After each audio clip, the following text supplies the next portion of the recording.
Can you feel the sunlight of a brand new day? Our hands held tight together, chase the gray skies away. Can you hear the music of our lullaby? The bloodshed and the tears have passed into the night. Hello everybody, this is Snarist, and I'm back again with my Eternights Expert Mode walkthrough. This is part 6, New Allies. And in this we're just going to be going through a little bit of dialogue that gets our stats up a little bit more. Then we're going to be doing this one last fight before the end of the act, as Yuna finds her courage and we protect her as she breaks through the walls barrier. And when we bring it down and move on through with the train, we'll be meeting Sia, and then after that we'll be meeting Min. And then Act 3 can properly begin.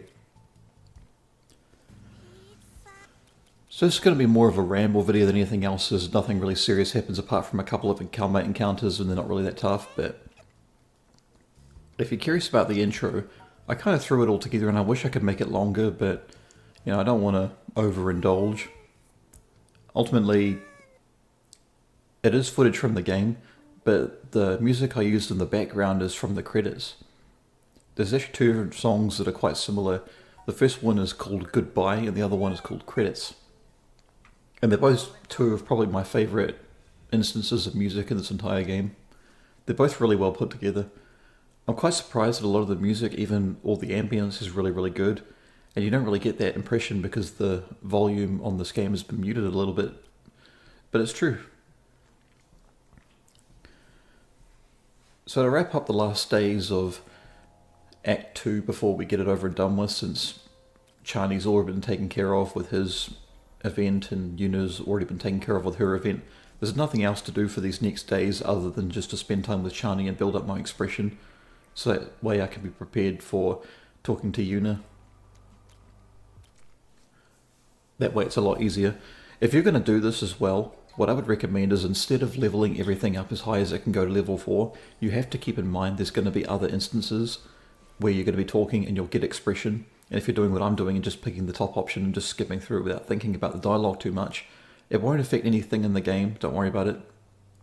But what it will do is affect the stat that you upgrade.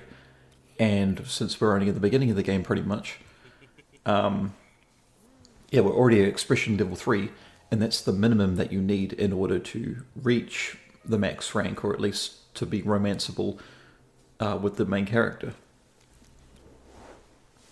But if you want to go on actual dates and get to rank 7, you need to have that expression level to rank 4 for Yuna. And so a big part of doing all this is that I'm now at rank 3 with my expression. I'm going to leave it there, and as I progress normally throughout the game, I'll get more expression and that'll be fine. And once we get into Act 3 and I'll be able to talk to Chani again and use his services, then I can start doing the other stats of acceptance and confidence, which I can use for Min and Sia. Now what you saw me just do then is I was looking for baby wipes just because I wanted to go on a scavenger hunt to get more white essence to upgrade my allies' skills, or eventually get to that point, and I made a mistake. I went to the wrong place to get baby wipes when I should have gone to the convenience store. Now, what I did just then is I paused it and I went to autosave. And I auto-save the nighttime. Now, as you're running around and you try to pause the game, it'll say that you can't pause it, or you can't access any menus. All you need to do is just stand completely still and then pause the game, and it'll work. And then load it back up again. So we've got the baby wipes for Yuna. Got 4 more HP. Not all that much in the grand scheme of things, but with enough upgrades it will start to make more sense. And more importantly, we got the white essence for the upgrades. And this is a massive skip ahead because there's a long series of cutscenes that go on for like 10 to 15, maybe even 20 minutes. It's quite a long stretch and the longest in the game, and I'm surprised you can't skip a lot of them because it's a little bit, I don't know, it's a little bit dull just to sit through them all multiple times through the game I've been playing it. Because I do enjoy it, but I mean, another game I love to death is The Last of Us, and I've played that all collectively across multiple versions, well over 1,000 hours. Maybe like 400 or 500 into the campaign and the other into the multiplayer. But even then, I still find that there's only a couple of cutscenes I do watch, but the rest of them I just skip. Because they are good cutscenes, it is a good story.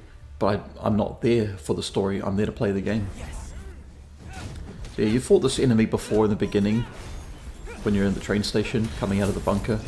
Seems pretty fitting that at the peak of Yuna's discovery of who she is and what she wants to be, that you're going to fight this thing again, except now you're much stronger, so it goes down way faster.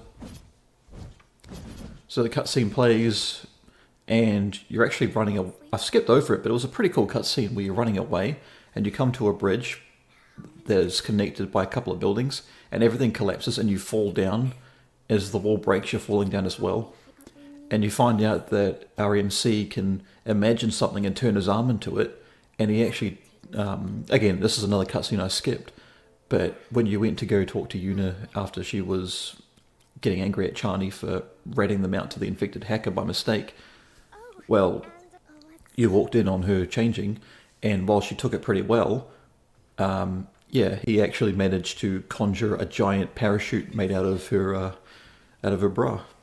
It was quite a bizarre scenario, definitely very anime, but they didn't take it in a very weird direction like so many other anime or other types of stories would do that. But this is a pretty funny sequence as well, where they're like trying to pick a name for their team, and you can pick the name for the team, like you can make it. I'm surprised they don't let you pick a longer name. Like, you can't make any cool name out of like 10 letters, so I just kind of got goofy with it and decided to have a little bit of fun with it.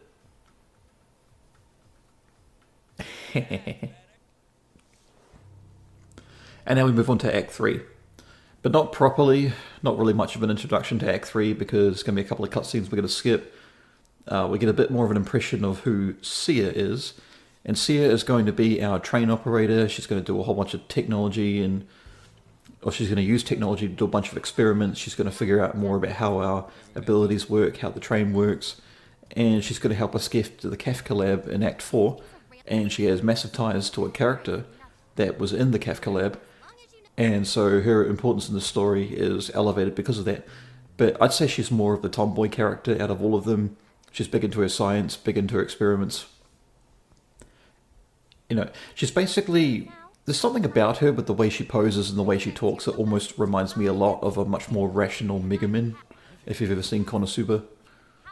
There's just something about her that reminds me of that. At first, besides Johan, because when it comes to romance, I am not gay myself, but I did find I appreciated Johan a lot more as a character when I got to know him a lot better, and Sia was the same. There's actually quite a bit to her that I really find fascinating, and I do think she's pretty damn hot. But out of all of them, I think Yuna is still really good, but she's like the stand-in archetype, you know, the canon love interest, shall we say. But out of all of them, Min is definitely my favourite.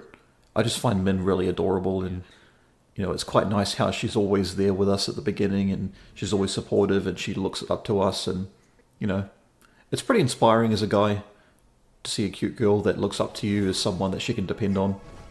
Even though the fact that you may not be and you're just kind of winging it, at least she inspires the best in you, and to be the best of yourself, and to be strong for her, so that she can in turn be strong for you and protect you. Which is pretty fitting because, well, her whole ability is shields and keeping them away from you in crowd control. That's enough of a ramble there. I'll talk more about Min and her abilities and why I really like her style of combat and how she helps you in battle when we get round to it. But I'll see you guys in the next part. What are you doing here?